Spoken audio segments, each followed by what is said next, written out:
With every snip, Emma Matson is getting more than a foot of her hair cut off. She's happy to see all this hair go, and she's even happier about who is cutting it.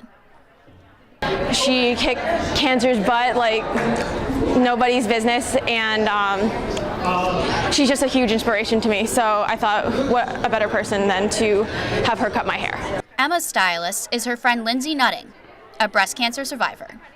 As someone who's lost my hair, I felt my identity was gone, but then I realized it wasn't.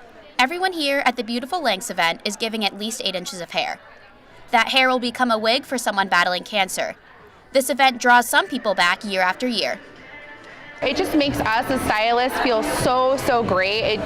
Everyone feels excited and everyone's a little nervous to get their hair cut off, but we can create enthusiastic environments so that everyone feels comfortable to do it in the process, and it just means so much to us.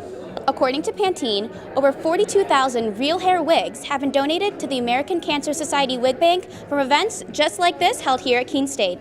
That's 42,000 reasons to smile for cancer patients in the fight of their lives, something Lindsay knows about all too well. Just knowing that Emma and all of these girls are helping a cancer patient try and get their lives back on track after, receiving probably some of the most devastating news ever.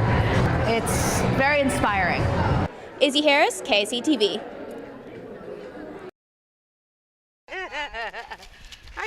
Stacy Fortin has a new best friend, Moxie. Stacy wants Moxie to be well socialized and trained. So, when the Monadnock Humane Society started Puppy Play School in August, Stacy jumped at the opportunity. We were one of the first ones to enroll in their first ever Puppy Play School, and it's just been a blessing ever since. Through this program, puppies learn many behavioral skills like sit, down, come, and potty training.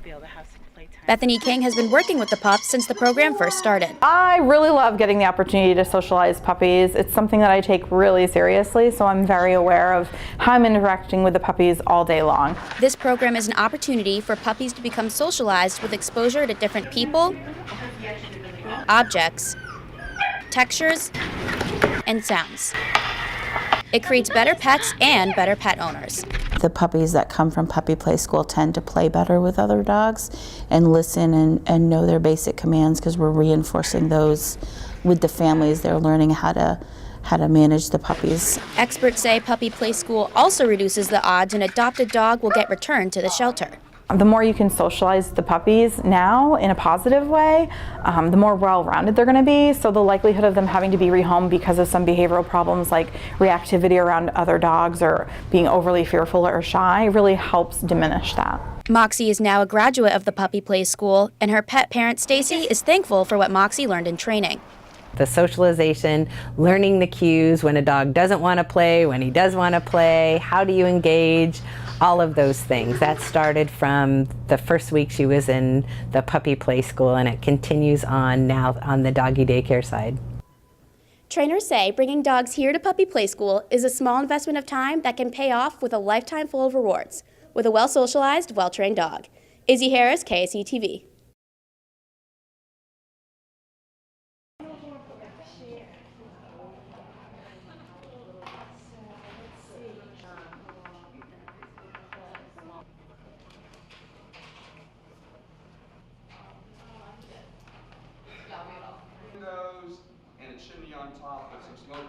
This particular mapping project has to do with what makes Keene special as a community. What characteristics does it have at this point in time?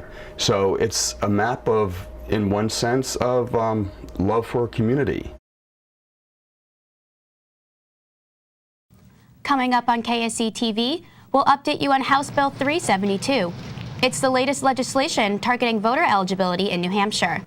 We're also taking you over to Stonewall Farm to show you how the staff takes care of their livestock during the dead of winter. Those stories and more are next on KSC TV News. Good evening and welcome to the March 1st edition of KSC TV News. I'm Izzy Harris.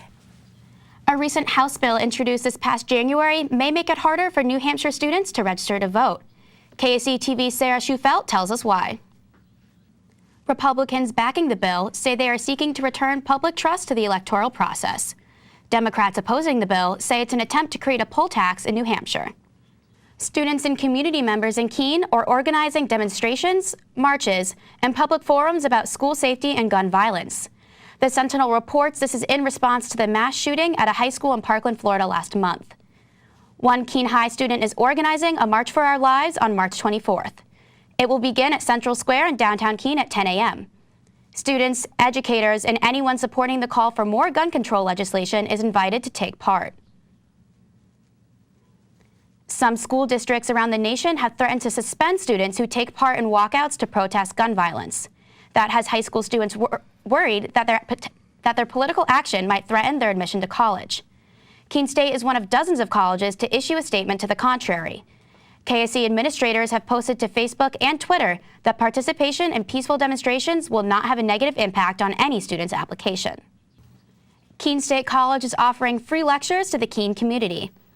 The new Open College series at KSC invites community members to participate in a free monthly presentation on campus. The series was created by KSC history professor Nicholas Germana to build a bridge between campus and the community.